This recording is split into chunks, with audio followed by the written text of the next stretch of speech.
ሰላም እንዴት ናችሁ? የዩቲዩብ ተከታታዮቼ እንግዲህ ዛሬ በሌላ ቪዲዮ ተመልሰን መጥተናል። በዛሬ ቪዲዮ ዳይመንድ ለምን ዲኤልኤስ ላይ ውድ ሆነ፣ የዳይመንድ ወሳኝ 3 ጥቅሞችንና በዳይመንድ ማድረግ የምንችላቸውን ግን በኮይን ማድረግ የማንችላቸውን ነገሮች በጋራ እናያለን። ክላናችንም ተከፍቷል። ቀኑ እያለቀ ስለሆነ በሌላኛው ዙር ለመቀላቀል ብዙ ሰዎች ቴሌግራማችንን ተቀላቅለው እየጠበቁን ይገኛሉ። እሱ ላይም ቶርናመንት በዛ ቻናል ላይም ስለሚከፈት ሁላችሁም ኮመንት ላይ ቴሌግራም ቻናል ሊንክ አስቀምጥላችኋለሁ። ቀጥታ በመንካት ወደ ቴሌግራም ይወስዳችኋል። እሱን ጆይን ማለታችሁ እንዳይረሳ። ሊሚትም ስላለው ሊሚቱ ከሞላ መቀላቀል ስለማትችሉ ማለት ነው። እንግዲህ አሁን ወደ ዛሬ ቪዲዮአችን እንሄዳለን። ለዚህ የዩቲዩብ ቻናል አዲስ ከሆናችሁ ሰብስክራይብ ማድረጋችሁ እንዳይረሳ። ወደ ቪዲዮ እንግዲህ በቅድሚያ ዳይመንድ የሚያደርጋቸውን ወሳኝ 3 ነገሮች ስናይ የመጀመሪያው ስፔሻል ፕሌየሮችን ለመግዛት ነው። ስፔሻል ፕሌየሮች የምንለው እንግዲህ እንደዚህ ጋር ቶፒክስ እንደሚሉት ስፔሻል ፕሌየር ብሎ እዚህ ጋርም ሌላ በዳይመንድ የሚገዙ ያመጣልናል ማለት ነው። ይሄ ለምሳሌ በ680 ዳይመንድ የሚገዙ ናቸው። ሌሎችም ከዚህ በፊት መጥተው የነበሩት የሮናልዶ ፕራይም፣ የሜሲ ፕራይም እንደዚህ መጥተው በዳይመንድ መግዛት ይቻላል ማለት ነው። እኚህን በኮይን መግዛት አይቻልም። አሁንም ደግሞ በቅርቡ የነ ቤንዜማ የነ ኔይማር ፕራይማቸው ላይ ያሉት ስለሚመጣ ዳይመንዳችሁንም ሆልድ ብታደርጉ የተሻለ ነው ማለት ነው። ስለዚህ ለዚህ ነገር ዳይመንድ ይበልጥ ያስፈልገናል፣ ኮይን አያስፈልገንም ማለት ነው።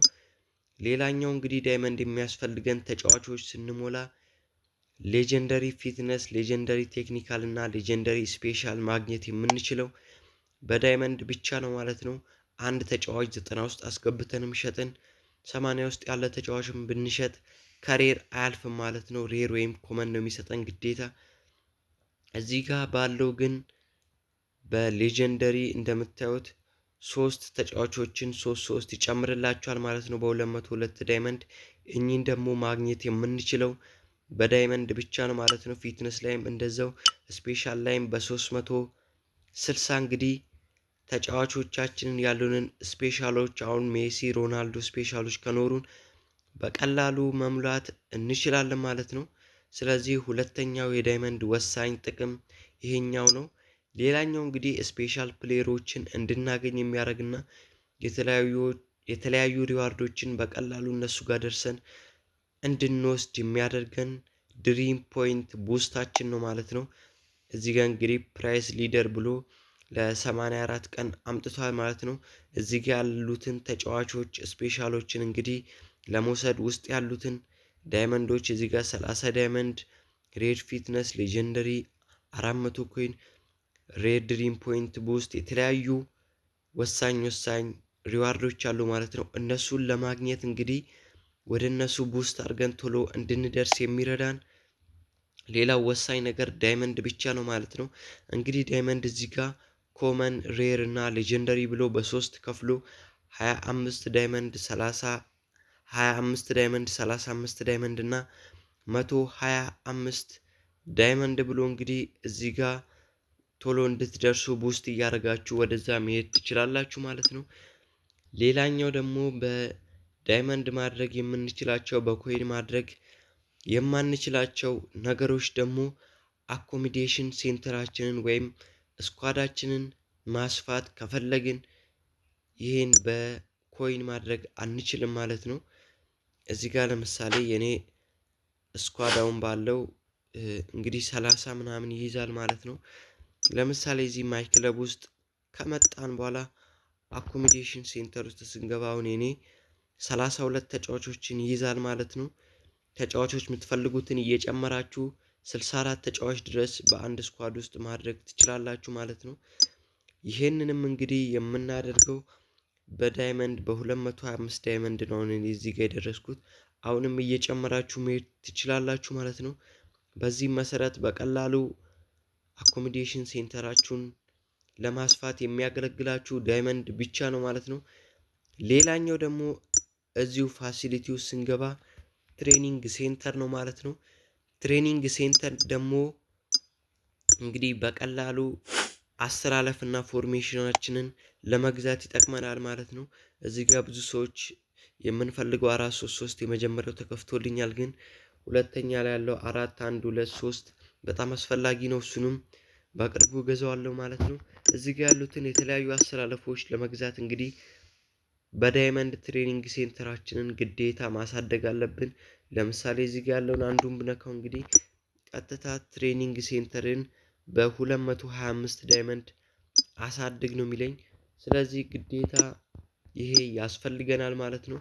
ሌላኛው ደግሞ በዳይመንድ ማድረግ የምንችለውና በኮይን ማድረግ የማንችለው ነገር ደግሞ ከስተም ሎጎ ኤንድ ኪት ነው ማለት ነው። እንግዲህ ከስተም ውስጥ ስትገቡ እዚህ ጋር ለምሳሌ እኔ ያለው የማንቸስተር ሲቲ ሎጎዎች እንዴት እንደምታደርጉ እዚህ ጋር አለኝም። የአርሰናል ኪት፣ የሲቲ ኪት እንዴት ማድረግ እንደምትችሉ ቪዲዮ ተለቋል። ገብታችሁ ማየት ትችላላችሁ ማለት ነው። ሌላኛው ደግሞ ዳይመንድም በ10 ቀን ውስጥ 1000 ዳይመንድ እንዴት ማጠራቀም እንደምትችሉም ቪዲዮ ተለቋል። እሱንም ገብታችሁ ማየት ትችላላችሁ ማለት ነው። እንግዲህ እዚህ ጋር እንደምታዩት የሲቲን ማሊያና የሲቲ ሎጎ በቀላሉ ማድረግ የምትችሉት በዳይመንድ ብቻ ነው ማለት ነው። እዚህ ጋር ከስተም ሎጎ ብላችሁ ስታደርጉ ወደ 300 ዳይመንድ ይጠይቃችኋል ማለት ነው። ስለዚህ በዚህ መሰረት ግዴታ ይሄኛውንም ለማስተካከል ዳይመንድ ነው የሚያስፈልገን ማለት ነው። ሌላኛው በዳይመንድ ብቻ ማድረግ የምንችለው ነገር ደግሞ ሉክ ፕሌየር ነው ማለት ነው። ይሄ ተጫዋቾች የምንቆልፍበት ማለት ነው። እዚህ ጋር ለምሳሌ ዲሎሬንዞ አለ ማለት ነው። ዲሎሬንዞን ቆልፈን ወይም ብሩ ማይሞላልን ከሆነ አሁን ለምሳሌ እኔ ብሩን ተጠቅሜው 217 ኮይን ብቻ ነው ያለኝ ማለት ነው። ስለዚህ ዲሎሬንዞን ተጫዋቾቼ ከሰበሰብኩኝ በኋላ ማስፈረም ከፈለኩኝ ግዴታ ይሄ ተጫዋች እንዳያልፈኝ በዳይመንድ ነው የምቆልፈው ማለት ነው። ተጫዋቹን ስትነኩ እዚህ ጋር ለ2 ቀን በ27 ዳይመንድ ቆልፉ ወይም ደግሞ ለ7 ቀን በ46 ዳይመንድ ቆልፋችሁ ለ7 ቀን እዚሁ ይቀመጣል። እናንተ ተጫወታችሁ በ2 ቀን ወይ በ7 ቀን ውስጥ ሰብስባችሁ የምትፈልጉትን ተጫዋቾች መግዛት ትችላላችሁ ማለት ነው። ሌላኛው እንግዲህ የዳይመንድ ጥቅም እንግዲህ ኤጀንት ነው ማለት ነው። በኤጀንት ተጫዋቾችን ለመግዛት ነው። ስካውት እና ኤጀንት ብሎ አለ። ስካውት እንግዲህ ብዙ ጊዜ ማይጠቅምና አሪፍ የሚባሉ ተጫዋቾችን አያመጣልንም ማለት ነው። ስለዚህ እዚህ ላይፍ ትራንስፈራችሁ ላይ አሪፍ ተጫዋች ካልመጣላችሁ በቀላሉ ከ80 በላይ የሆነን ተጫዋች በ371 ዳይመንድ በቀላሉ መግዛት ትችላላችሁ። ራንደም የሆነ አንድ አሪፍ ተጫዋች ያመጣላችኋል። ዳይመንዳችሁ ካልሞላ ደግሞ ሬር ውስጥ ያሉ ከ70 እስከ 79 ያሉ ተጫዋቾችን በ148 ዳይመንድ መግዛት ትችላላችሁ ማለት ነው። እንግዲህ የዛሬ ቪዲዮአችን ይሄን ይመስል ነበረ። በቀጣይ ደግሞ በኮይን የምናደርጋቸውና በዳይመንድ የማናደርጋቸውን ወሳኝ የኮይን ጥቅሞችም ከፈለጋችሁ ኮመንት ላይ አሳውቁኝ። በቀጣይ ደግሞ የኮይን ወሳኝ ነገሮችን ይዤላችሁ እመጣለሁ ማለት ነው። ቴሌግራም ቻናሌን ኮመንት ላይ አስቀምጥላችኋለሁ፣ ጆይን ማለታችሁ እንዳይረሳ። የዛሬ ቪዲዮአችን ይህን ይመስል ነበር። ለዚህ የዩቲዩብ ቻናል አዲስ ሆናችሁ ሰብስክራይብ፣ ላይክ ማድረጋችሁ እንዳይረሳ። አመሰግናለሁ።